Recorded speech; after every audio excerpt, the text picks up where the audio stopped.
السلام علیکم ورحمۃ اللہ۔ ناظرین کرام، سیدنا ابراہیم علیہ السلام کی سیرت اور ان کی زندگی کے بارے میں آج کی اس ویڈیو میں بات کی جائے گی۔ سیدنا ابراہیم علیہ السلام سیدنا نوح علیہ السلام کی 9ویں پشت میں طارق بن ناخور کے گھر پیدا ہوئے۔ آپ کے باپ کا نام طارق اور ان کا لقب آزر تھا۔ جب ان کی عمر 75 سال ہوئی تو ان کے گھر ابراہیم علیہ السلام کی پیدائش ہوئی۔ آپ کی والدہ ماجدہ کا نام امیلہ تھا۔ آپ سرزمین شام کے مشہور و معروف شہر بابل میں پیدا ہوئے۔ آپ کا باپ بابل شہر سے نقل مکانی کر کے حزان نامی بستی میں رہائش پذیر ہو گیا تھا اور اس نے 250 سال کی عمر میں اسی بستی میں وفات پائی۔ ناظرین، اگر آپ ہمارے چینل میں نئے ہیں تو آپ ہمارے چینل کو سبسکرائب ضرور کر دیں تاکہ آنے والی ہر ویڈیو آپ تک ایزیلی پہنچ سکے۔ تو ناظرین، سیدنا ابراہیم علیہ السلام بابل میں ہی پروان چڑھے اور جوان ہوتے ہوئے یہیں پر ان کی شادی سیدہ سارہ سے طے پائی۔ پھر یہ سارا کنبہ باپ طارق کے ہمراہ حزان بستی میں آ گیا۔ یہ بستی اس وقت سرزمین شام میں واقع تھی۔ یہاں کے سارے باشندے 7 ستاروں کے پجاری تھے اور قطبی ستارے کی طرف منہ کر کے پوجا پاٹ کیا کرتے تھے، اور یہی وجہ ہے کہ دمشق شہر کے 7 دروازے تھے اور ہر دروازے پر ایک ستارے کے نام سے عبادت گاہ تعمیر کی گئی تھی۔ لوگ انہی عبادت گاہوں میں عید کے موقع پر جمع ہوتے اور یہی اجتماعی طور پر عبادت کیا کرتے تھے۔ سیدنا ابراہیم علیہ السلام کو شروع میں ہی ستارہ پرستی سے دلی نفرت تھی۔ وہ ہر وقت اللہ تعالیٰ کی تلاش میں سرگرم رہتے تھے۔ ان کی بیوی سیدہ سارہ اور بھتیجا سیدنا لوط علیہ السلام ان کے ہم نوا تھے، اور ان تینوں کے علاوہ پورا معاشرہ ستارہ پرستی میں مبتلا تھا۔ اللہ سبحانہ و تعالیٰ نے سورۃ الانبیاء میں سیدنا ابراہیم علیہ السلام کی طبعی رشد و ہدایت کا تذکرہ کرتے ہوئے فرمایا، اور بلا شبہ ہم نے ابراہیم کو رشد و ہدایت شروع ہی سے عطا کی تھی اور ہم اس کو جاننے والے تھے۔ سیدنا ابراہیم علیہ السلام کا تذکرہ تورات اور انجیل میں بھی کیا گیا ہے، اور قرآن مجید کی 25 سورتوں میں اور 63 آیات میں سیدنا ابراہیم علیہ السلام کا ذکر ملتا ہے۔ ناظرین کرام، سیدنا ابراہیم علیہ السلام نے جس ماحول میں آنکھ کھولی اور پرورش پائی وہ بت پرستانہ ماحول تھا۔ باپ لکڑی کے بت بنا کر بیچا کرتا تھا اور خود بھی بتوں کا پجاری تھا، اور اس وقت ظالم و جابر بادشاہ نمرود کی حکومت تھی، اور یہ کنعان بن کوش کا بیٹا تھا، اور اس نے پوری دنیا پر 400 سال تک حکومت کی۔ مفسر قرآن مجاہد رحمہ اللہ بیان کرتے ہیں کہ پوری دنیا پر 4 بادشاہوں نے حکومت کی، ان میں سے 2 مومن تھے اور 2 کافر۔ ذوالقرنین اور سیدنا سلیمان علیہ السلام مومن تھے، جبکہ نمرود اور بخت نصر کافر تھے۔ نمرود تو لوگوں کو اپنی بات پر اکسایا کرتا تھا کہ وہ اسے اپنا رب مانے۔ لوگ اس کے ظلم و ستم کے سامنے نہیں بولتے تھے۔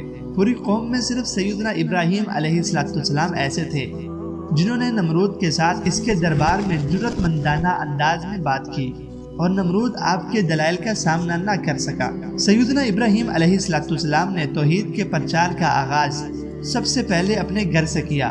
اپنے ابا جان کو نہایت ہی دل پذیر انداز میں سمجھانے کی ہر ممکن کوشش کی، لیکن باپ نے ان کی ایک نہ مانی بلکہ الٹا انہیں ہی ڈانٹ پلا دی۔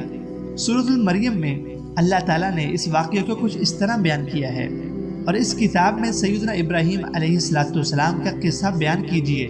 بلا شبہ وہ راست باز نبی تھا، جبکہ انہوں نے اپنے باپ سے کہا، ابا جان، آپ ایسی چیزوں کی عبادت کیوں کرتے ہیں جو نہ سنتی ہیں اور نہ دیکھتی ہیں اور نہ ہی تمہارے کسی کام آ سکتی ہیں؟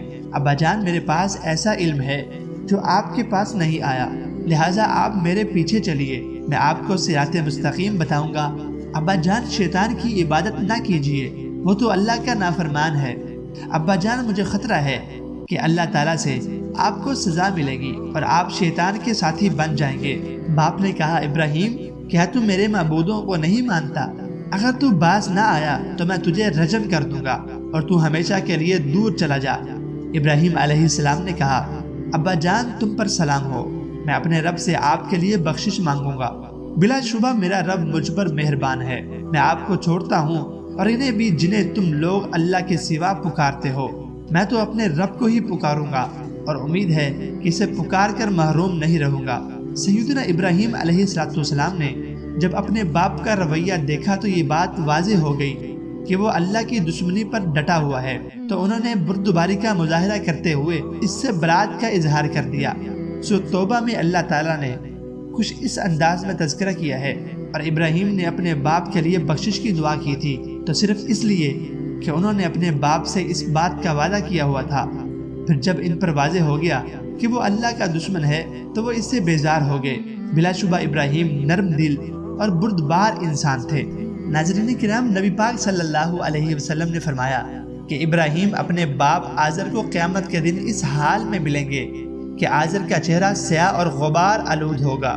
سیدنا ابراہیم اس سے کہیں گے، کیا میں نے آپ کو نہیں کہا تھا کہ آپ میری نافرمانی نہ کریں؟